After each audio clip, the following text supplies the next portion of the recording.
In today's video, we are talking all about DJ etiquette. Yes, DJ code. Now, don't get me wrong, there are no like official rules and regulations when it comes to DJ, but there are some things that you need to be aware of when DJing or working alongside other DJs to gain some respect in the industry. Now, this is going to be particularly important for you if you are a warm-up DJ, first and foremost. Perhaps you're getting your first gig in a nightclub and you're DJing before somebody else.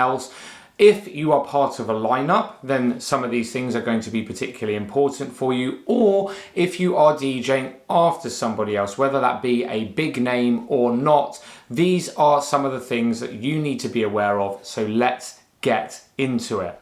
So first things first, if you are the warm-up DJ of the night, so you're playing before somebody else, whether that be a big name or just the resident DJ, number one, do enjoy yourself. Number two, use this as an opportunity to play some obscure tracks, perhaps things that you're not sure if they might work, just to test the water on things. Perhaps you have produced something that you would like to test out, and also as well use it as a bit of a sounding board to see what kind of reactions your crowd give you. Absolutely do that. However, when it comes to DJ etiquette, there are some absolute no-nos if you want to gain respect in the DJing industry. First and foremost, it is not your job as the warm-up DJ to send the crowd into an absolute frenzy. Number one, if you play too hard too early on, you'll probably scare off some of the crowd anyway, because the club won't be as full as when you hand over to the next DJ, and the crowd will probably think it's a little bit too intense too early on. So it is not your job to play all the big peak time bangers. You do need to give the next DJ or the headliner or whoever's next in the lineup some headroom to take the crowd energy level from here to about here. Number two, if the DJ that's coming on next is a producer and they've produced their own stuff, where regardless of if it's well known or not, do not under any circumstances play the next DJ's tracks. And believe me, I have seen it happen where there's a big headliner DJ and the DJ before has actually played some of that DJ's tracks, and it does not go down well. It doesn't sit very well, and it's a really easy way to annoy the next DJ that is coming on. And finally, number three, and this is more like a bit of advice, is do allow yourself a few extra tracks to give yourself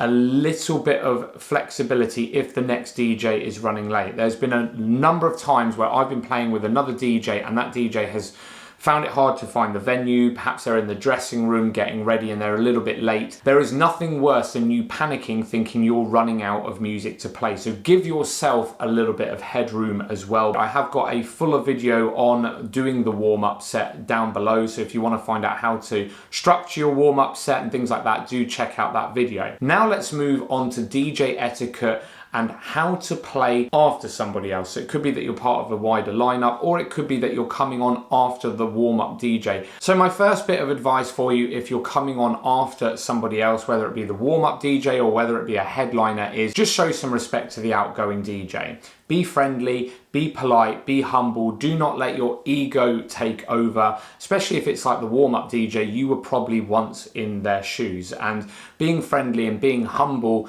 goes a long way in this industry. Trust me, you always remember the people that come across as a little bit rude or a little bit up themselves. My second bit of advice to you is all about the last DJ's last track. Let the last track before your set run its course. Don't stop it abruptly and don't mix out of it prematurely. It's actually really quite rude. Do not let your ego take over here, okay? Think of the flow of the dance floor. It really doesn't matter if you think that last record is rubbish. There's only a few more minutes of hanging on until you can then play your set. And at the end of this video, I'll actually tell you some techniques on how to actually make an entrance for yourself. Now, the third rule in the DJ etiquette handbook is to discuss with the previous DJ what time you are coming on and being ready a couple of records beforehand. It's really important, in my opinion, to be punctual. But of course, from time to time, things don't run exactly to time, but be as punctual as you possibly can. Now, if you're DJing with a headline DJ, it might be that that you won't be able to get too close to them whilst they're performing, but try and discuss with one of their team or perhaps the tour manager who is likely to be around, and just find out exactly what time they went on, what time they're due to come off, so you are ready a couple of records before. If you're DJing with a warm-up DJ, it's likely that you will be able to talk with them directly. So just have a quick conversation with them at a sensible time, not when they're mixing. That's another key point. And just kind of say, look, what time are you due to come off, and be ready for that moment. Now, a real professional might even discuss with you very quickly what kind of style they're due to finish on, so that you can prepare your first couple of tracks accordingly. And then finally, let's talk about making an entrance for yourself. Now, as we've already discussed, really important that you don't mix out of the last DJ's track prematurely or just stop it abruptly in the middle. If you want to come on quite subtly and you don't really want to create too much impact, then you can just, of course, mix out of their last track and into your first track at a suitable point, having played the majority of their last track. That's absolutely fine. I've done it many times, and it just continues the flow of the night. If you want to start creating impact and you have built that confidence up, what you can do is let the last DJ's record completely play out, let there be a pause, and then go in with your first track. And that creates almost like a stop, right? This DJ's finished, this DJ is starting, you're taking over.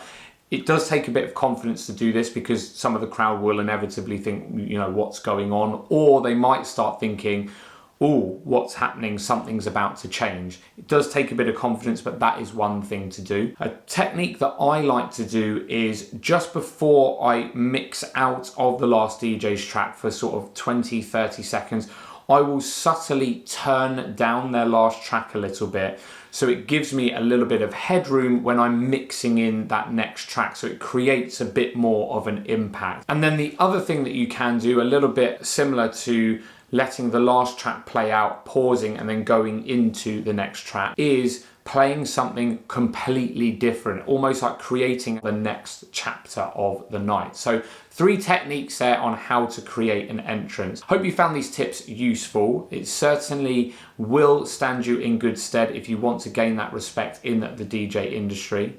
Check out my video on how to warm up down below if you haven't done so already. If you haven't yet subscribed, please hit the button over there. And if you haven't checked out my last video, that is at the top for you. And as always, I will see you in the next video.